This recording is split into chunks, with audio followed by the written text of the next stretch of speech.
Tudo a ver, trânsito, mobilidade, aqui com o Danilo Moliterno já ao meu lado. Tudo bom, Danilo? Bom dia. Bom dia, Carol, e a todos que acompanham o Novo Dia. Vamos falar de expansão de malha ferroviária. Isso é fundamental para o Brasil reduzir as emissões de carbono. O transporte sob trilhos, ele polui menos do que outros modais, como o rodoviário. Ainda para esse ano está prevista a contratação de uma série de investimentos em ferrovias em todo o país, que é uma situação que a gente acompanha ano após ano, a tentativa de evolução desse transporte, Exatamente. Né, Danilo? Exatamente, a gente sabe o quanto que é desafiador tirar esses projetos em ferrovias, em trilhos do papel, mas o quanto seria vital para a gente ter esse processo de redução das emissões de carbono. A gente tem falado bastante durante a nossa trajetória aqui no Mobilidade daquela palavrinha-chave que é a multimodalidade, que é a gente utilizar os modais onde faz mais sentido a gente utilizar. E aqui no Brasil, como a gente tem essa proporção continental, faz muito sentido a gente utilizar mais ferrovia. Só um dado para a gente introduzir um pouquinho dessa discussão, Carol. Hoje a gente tem aqui no Brasil um total de 30 mil quilômetros de ferrovias. Quando a gente compara com os Estados Unidos, outro país de proporções continentais aqui no território americano, a gente vê que eles têm 250 mil quilômetros de ferrovias, quase 10 vezes mais. Mais uma comparação, quando a gente olha para a Europa, um grande país europeu, a Alemanha, que apesar de grande é 24 vezes menor que o Brasil, eles têm 40 mil quilômetros de ferrovias, enquanto a gente tem 30, mesmo sendo 24 vezes maior.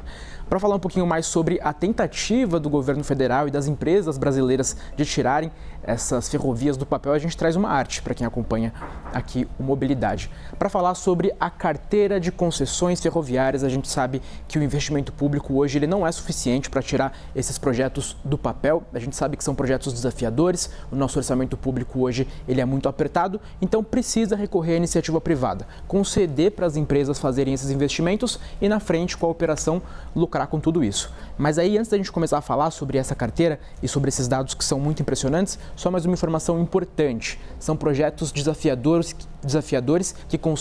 que se concentram em recursos privados, mas que também terão investimento público. Então, é o capital público e privado tentando finalmente tirar esses investimentos do papel. A gente está falando de uma carteira prevista pelo Ministério de Transportes que prevê para esse ano 8 leilões de ferrovias, ou seja, 8 leilões em que serão concedidos, ou ao menos haverá a tentativa de conceder à iniciativa privada a construção desses projetos. A previsão é de que tudo isso gere 140 bilhões de reais em investimentos diretos na construção e operação desses trilhos. O que poderia alavancar também em investimentos indiretos um total de 600 bilhões de reais no sistema ferroviário. Passando rapidamente por alguns desses 8 projetos. A gente tem um aqui, começando pela região norte, muito importante, que é a Ferrogrão. A gente fala bastante sobre ela, que seria muito importante para a gente ter o escoamento de parte da nossa produção agropecuária que a gente tem no centro-oeste do país, o Mato Grosso, um estado muito pujante do ponto de vista do agronegócio, para os portos da região norte, passando pelo Pará. Quase 1.000 quilômetros a gente está falando de trilhos que seriam construídos através deste projeto. Projeto muito importante, que tem entraves ambientais, a Carol sabe melhor do que eu, mas que seria relevante especialmente para a gente desafogar a BR-163, que hoje naquela região ali é bastante afogada do ponto de vista de escoamento de produtos do agronegócio. Outro projeto muito importante, o Corredor Leste-Oeste, no jargão da infraestrutura a gente conhece como Corredor Fico-Fiol, que seria muito importante para a gente ter todo esse tráfego de mercadorias indo até o Atlântico, mas também com uma série de outras rotas que partem ali do Mato Grosso para chegar inclusive até o Pacífico. Então muito importante também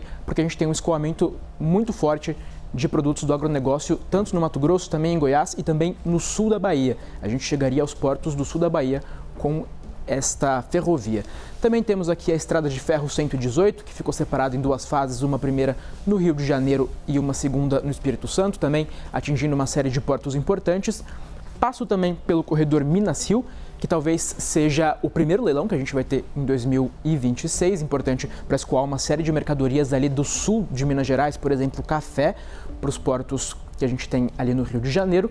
A Malha Oeste, também importante para o escoamento de produtos do Mato Grosso do Sul para o maior porto que a gente tem na América Latina, que é o Porto de Santos. E aqui na região sul, mais alguns projetos, Corredor Paraná-Santa Catarina, também muito relevante para fazer o escoamento dos produtos do Paraná para uma série de portos no próprio Paraná, por exemplo, o Porto de Paranaguá, que é um porto muito grande que a gente tem aqui no Brasil.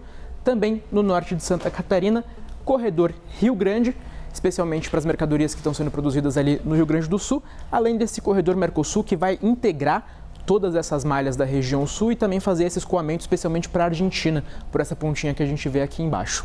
É interessante esse mapa que o Danilo traz para a gente, o quanto que essas ferrovias estão interligadas, segundo os projetos até então apresentados. É para facilitar o escoamento da produção, também tem essa questão ambiental e até mesmo os custos. Tudo isso entra nesse pacote, daí esses investimentos que o Danilo traz em destaque para a gente. Muito importante essa informação que você traz, Carol, porque realmente a ideia é fazer integração. Aqui, por exemplo, quando a gente olha para esse corredor leste-oeste que corta o Brasil de fora a fora numa linha horizontal, a gente tem passando aqui no meio, mais ou menos nessa linha, a ferrovia norte-sul, que já existe. Então a gente consegue conectar basicamente o Brasil inteiro por meio de ferrovia, só construindo essa linha aqui do corredor leste-oeste. Danilo Moliterno trazendo para a gente informações que vão pautar bastante também as discussões nesse ano de 2026. Obrigada, Danilo. Eu agradeço. Boa semana.